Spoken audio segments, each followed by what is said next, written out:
Welcome back, pro wrestling fans. Welcome back, IWC. It's the GOC.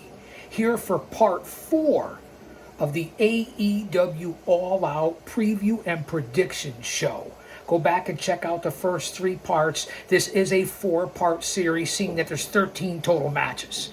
We left off with the Darby Allin Jon Moxley coffin match in the last video.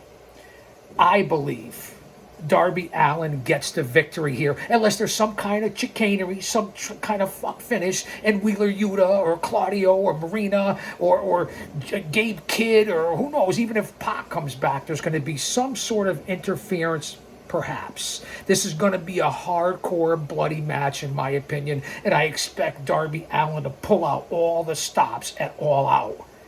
So my prediction for this match, as I did a little bit of a preview on part 3, so go check it out. I wouldn't be surprised if Moxley won in some sort of screwed up finish, as I said. But don't you think Darby Allin's got to get the nod here? Or maybe they play it out a little bit? There's been a little bit of a storyline here long before Darby went up to Mount Everest. So expect this to be high risk and death defying and a lot of blood. That's what I expect from Moxley and Darby Allin. I'm on the fence with this one, but I'm going to give it to Darby Allin. Again, wouldn't be surprised. Moxley is in the eyes of the beholder with Tony Khan, if that makes sense. Let's move on to the main event. Hangman Adam Page defense against Kyle Fletcher. Fletcher's an unbelievable athlete, managed by Callis. He's on his way to the top and is the future of AEW. But everyone seems to, from the sickos to TK to the front office, everybody loves Hangman Page. Nothing against Page. He's a decent, solid talent, but he's got no charisma. His promos sound like he's reading from a script. He's got no motivation and passion. I don't like the way he fires up as a babyface. And to me, he's not my world champion if I'm in AEW. I get it. This, I think, is his second run as the world champion. This should be a solid bout. Both men can work. I don't see Kyle Fletcher winning this bout or winning the heavyweight championship. And again, with all the guys from the Callis family, there could be some sort of outside interference, because there always is in AEW.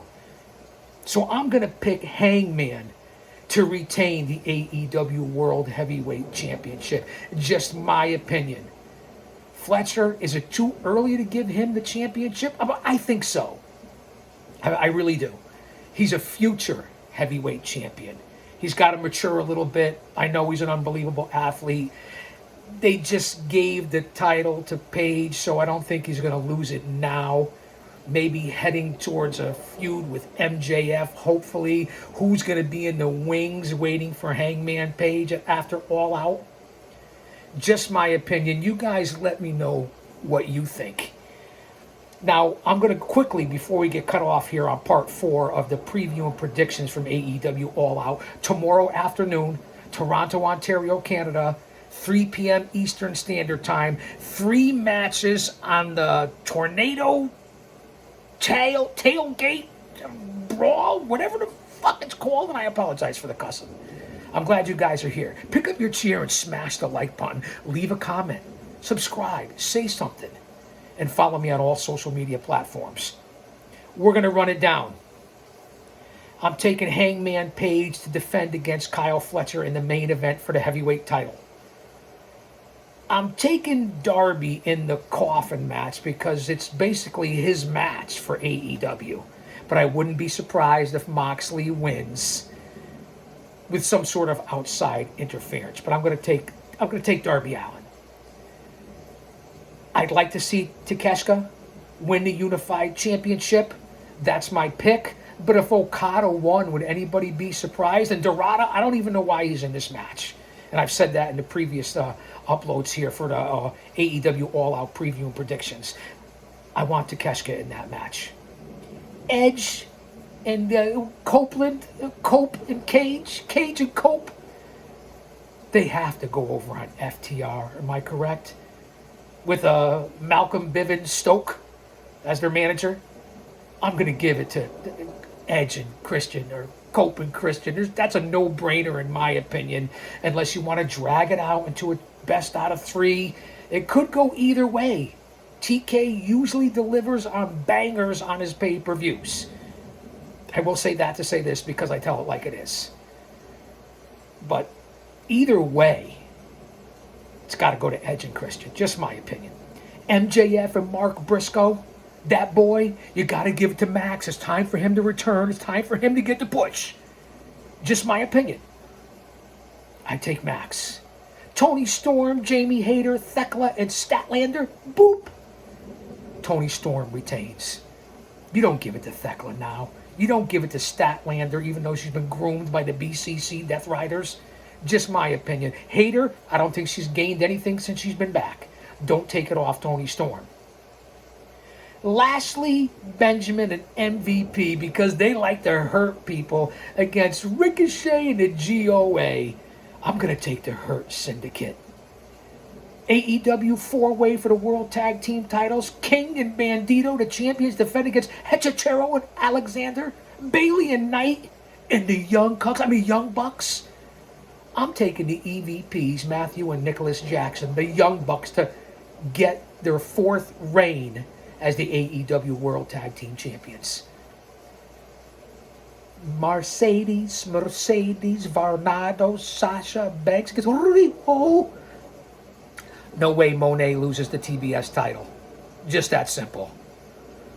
Kingston, Mad King, and Big Bill. You gotta go with Kingston and Big Bill. Big Bill could be persona non grata with AEW pretty soon, and you can't teach that.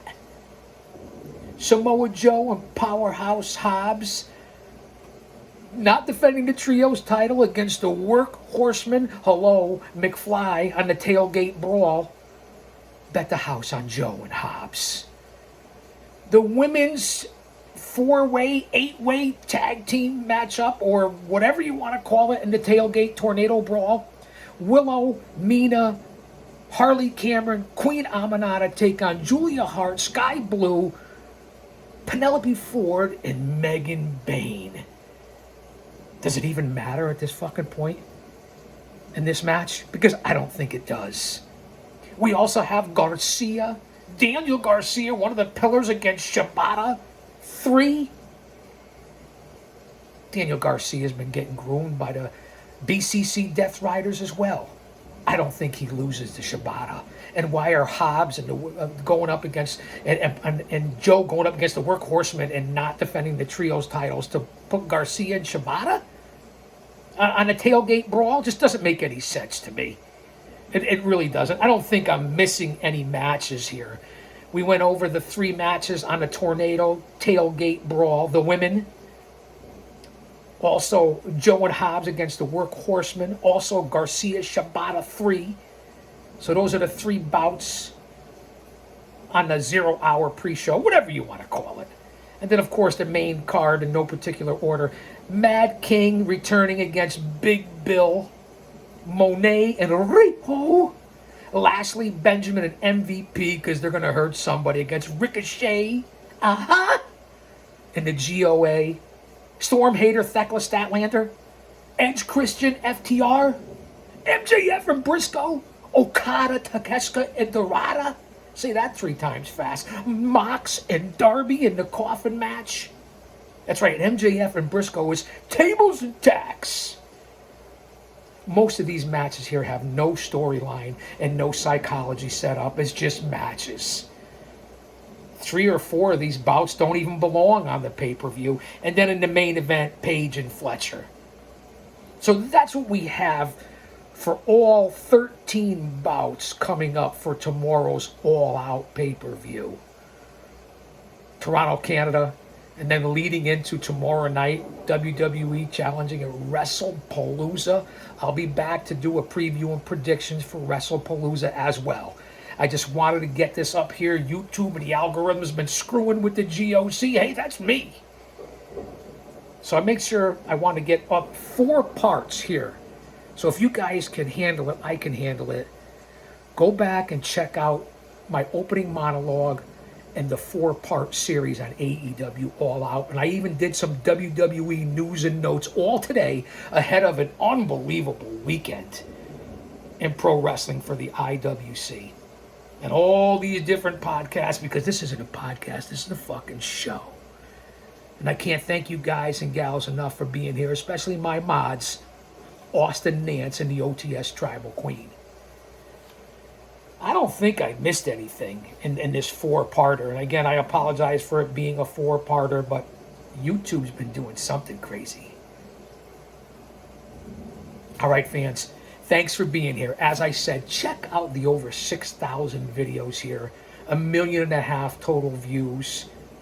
My connection to the business, the industry as an insider, and just like you, a fan, a smark, a mark. That's right, I said it. A mark. In order to get respect, you have to start with respecting yourself. Once you do that, you open other people's minds to respecting you, because there's 3 types of people in this world.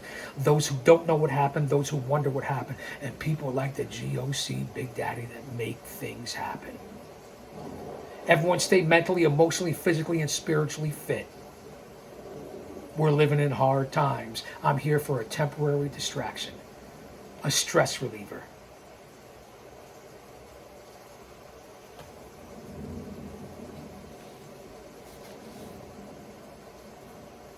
WrestlePalooza.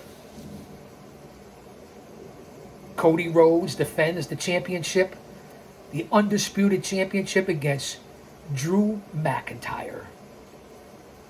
John Cena goes up against the beast incarnate, Brock Lesnar. The Freak Seth Rollins teams up with his wife Becky Lynch to take on CM Punk and everybody's darling since she's returned, AJ Lee, in a mixed intergender tag team matchup. Io Sky defends the women's championship against Stephanie Vacour. And I know all you geeks and goons and neckbeards and mouth breathers and virgins who've never gotten a sniff or seen a pair of tits, you're all excited when she wears her trunks that make her ass look like dental floss. I'm just telling it like it is. Go touch some grass. Watch for the physical ability. You can appreciate their beauty, but watch for what they do in the ring and their athleticism, because that's why I watch. Come on now. Act like you've been there before. And then the reuniting of the Usos, the bloodline, Jimmy and Jay, as they take on Big Bronson Reed and Braun Steiner Breaker. I'm sure they'll be with the Oracle, a.k.a. the Wise Man. That's what you have going tomorrow for WrestlePalooza, and I'll be back to preview and predict that show as well. It's at Indianapolis, Indiana. Going to be on ESPN. Everybody's in a tither about that. Tomorrow night at 7 p.m. Eastern Standard Time. Leading into all the controversy and the announcements by Triple H and TK and TKO, not TK, whoever else is in charge over there, Ari Emanuel, Nick Khan, whatever his name is, leading into WrestleMania 43 in 2027 in Riyadh, Saudi Arabia. A lot of controversy coming with that. And they're even promoting what times WrestlePalooza will be on tomorrow, as you see where WWE's headed, right? It'll be on in Vancouver at 4 p.m. Eastern Standard Time. Mexico City at 5 p.m. London across the pond at 12 a.m. Mumbai at 4:30 a.m. Brazil at 8 p.m. Riyadh at 2 a.m. Eastern Standard Time. And that's the most important viewers to the WWE. And in Sydney, Australia, down under, it'll be 9 a.m. when WrestlePalooza comes on. 5 matches, 3 hours. Compared to AEW, 13 matches, probably 6 hours. And a lot of different talent not lined up for WWE WrestlePalooza. Whether it be Jade Cargill, no Tiffy Time, no Charlotte Flair and Alexa Bliss, no Sami Zayn, no Roman Reigns, Solo, Jacob Fatu, Americana Grande, AJ Styles, no Randy Orton, no Penta, no Phoenix. Andrade's gone. We don't know what happened there. So there's a lot of things going on with WrestlePalooza as well. 5 matches, maybe a dozen or so athletes compared to 13 matches and 70 grapplers, wrestlers, talent for AEW. Pricing the middleman and the families right out of this. So I just wanted to give you a quick rundown of what's happening for WrestlePalooza as well. I'll be back with a preview and predictions for that as well. I'll say that to say this, because I tell it like it is. Austin, are you still here? Don't you dare miss it.